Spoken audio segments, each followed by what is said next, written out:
How to reapply sunscreen តើយើងគួរលាបឡេការពារកម្ដៅថ្ងៃម្ដងទៀតដោយវិធីណាថ្ងៃនេះខ្ញុំនឹងមកបង្ហាញអំពីវិធីខ្លះៗ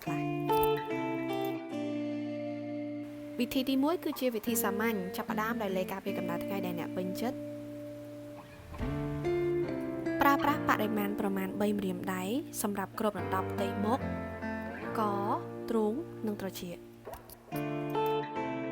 វិធីសាមញ្ញនេះផងដែរគឺស័ក្តិសមប្រសិនបើយើងអត់មានជាប្រភេទម្សៅ make up នៅលើមុខគឺអាចលាបភ្លាមទៅលើស្បែកដែលមិនចាំបាច់លាងមុខចេញនោះទេ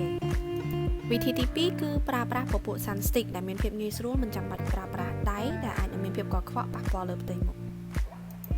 ភាពងាយស្រួលម្យ៉ាងទៀតគឺវាងាយស្រួលទុកដាក់តាមខ្លួនពីព្រោះវាមកជាប្រភេទដុំ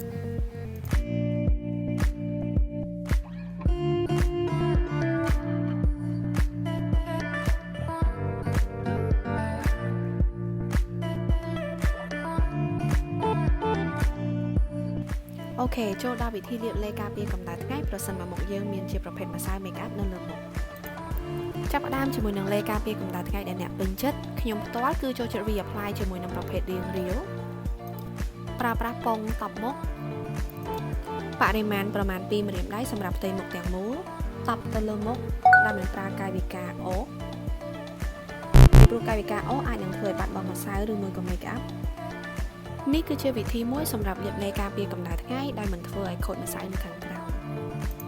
វិធីផ្សេងទៀតមានដូចជាប្រើប្រាស់ផលិតផលការពារកម្ដៅថ្ងៃជាប្រភេទម្សៅឬមួយក៏ជាទឹកបាញ់មុខ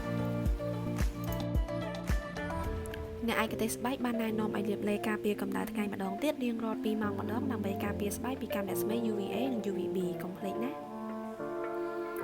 Follow ដើម្បីវីដេអូតាក់ទងជាមួយនឹងសុខភាពស្បែកនិងសម្រស់បាយបាយ